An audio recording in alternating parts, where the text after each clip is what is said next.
અહીંયા ચણાનું શાક બનાવ્યું તો ગીતા માસી છે ને એમના ઘરે સ્મેલ આવી ગઈ. કાંઈ ઘટે નહીં ભાઈ ચૂલાનું. થોડી આપણે શાક બનાવવા બેસી ગયા છે.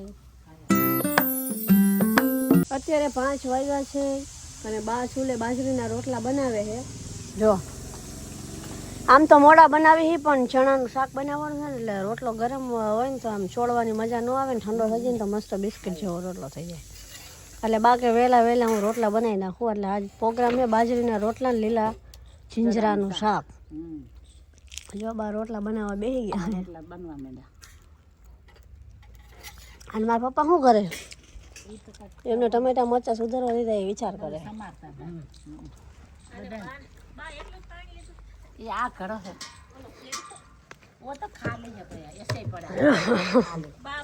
જો અહીંયા હવે લીલી ડુંગળી ટમેટા મરચા ને બધું સુધારવાનું હોય એ મારે સુધારવાનું. બા રોટલા બનાવે છે શાકના. બાના રોટલા થઈ ગયા. બાએ છે ને 7 રોટલા બનાવી નાખ્યા. જો રોટલા હવે શાક બનાવવાના 7 રોટલા બનાવ્યા છે કેમ કે 7 જણા છીએ ને એટલે હવે સબ્જી મારે બનાવવાની અને એ કે ચૂલે હો ચૂલાનું શાક બેસ્ટ બનાવવાનું 1 નંબર. એમાં કઈ ઘટે નહીં. જો અહીંયા મેં છે ને આ લીલી ડુંગળી સુધારી નાખી છે. ટમેટા મરચા કોથમીર ચણા બફાઈ ગયા છે. હવે બાની સીટ અહીંથી બા ઊભા થાય પછી મારો વારો આવશે. બીજા બદલાય છે રસોઈયા. હા હાલો હવે જો ચૂલે આપણે શાક બનાવવા બેસી ગયા છે. ચણાનો તમારે બધાને ખાવું હોય તો આવી જાય. જો ભાઈ આ છે ને ચૂલાની રસોઈ બનાવી છે બધી. ચણાનું શાક આવડતું નથી પહેલી વાર મસ્ત જ થાય ખબર.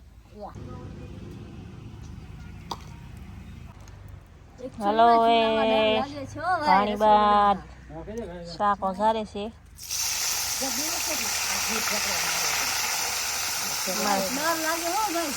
પાણી બાને બીક બહુ લાગે શાક વઘારવામાં. આપણો વઘાર મસ્ત લાગી ગયો છે. એક નંબર જીંજરાનું શાક બનાવવા જોરદાર. કાંઈ ઘટે નહીં ભાઈ ચૂલાનું. થોડી હાલો જો આ ડુંગળી આપણી ફૂલ પાકી ગઈ છે. હવે આપણે ટમેટા મરચાં આમાં એડ કરી દેવાના છે. જોઈ શકો છો લાઈવમાં કે હું જીંજરાનું શાક બનાવું છું. તમે એકવાર ડુંગળી બનાવી દો. અત્યારે જીંજરાની સિઝનમાં અમે છે ને વાતી સિઝનમાં નકરા જીંજરા જ થાય છે. આ એકવાર બનાવ્યું ને પાછું અમે છે ને આમ એટલું દાજમાં લાગી ગયું ને એટલે આમ પાછું બીજી વાર બનાવ્યું. ઓલું ગેસે બનાવ્યું હતું ને ચૂલે બનાવ્યું એટલે એનાથી બેસ્ટ બનશે. હવે જો લસણીઓ નાખું ફૂલ તીખું. એટલે તમે જેટલું તીખું ખાતા હોય એટલું નાખજો. અમે બહુ તીખું નથી ખાતા. જો આપણી ગ્રેવી મસ્ત બની ગઈ ને જોરદાર. અમને જોઈને મોઢામાં પાણી આવી જશે. જીંજરાનું શાક મેં અહીંયા ચણાનું શાક બનાવ્યું તો ગીતા માસી છે ને એમના ઘરે સ્મેલ આવી ગઈ. તમે શાક લેવા આવ્યા હોય ને ચણા હજી બન્યું નથી એટલે પછી થોડીક વાર રહીને આવજો. હજી સમજો બની ગઈ ને ઘરે તમને પાર્સલ કરી દઈશું. ચૂલાનું સમજો મારા હાથનું એક જો એમનું ઘર આ છે અને એમને અહીંયા સુગંધ આવી એટલે આવ્યા જોવા. હા બાજુમાં તમે ભલા મળા શાક લેવાય આવો હોય ને કુકર લેવાય ઘડી ગયો તો ખરા. હા શાક તમારે થોડુંક સારું ખાવું હોય તો 2 મિનિટ ઉભું રહેવું પડશે.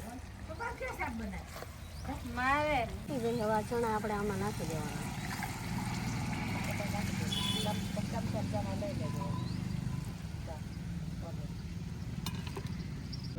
થોડીક વાર પાકવા દઈશું 2-5 મિનિટ.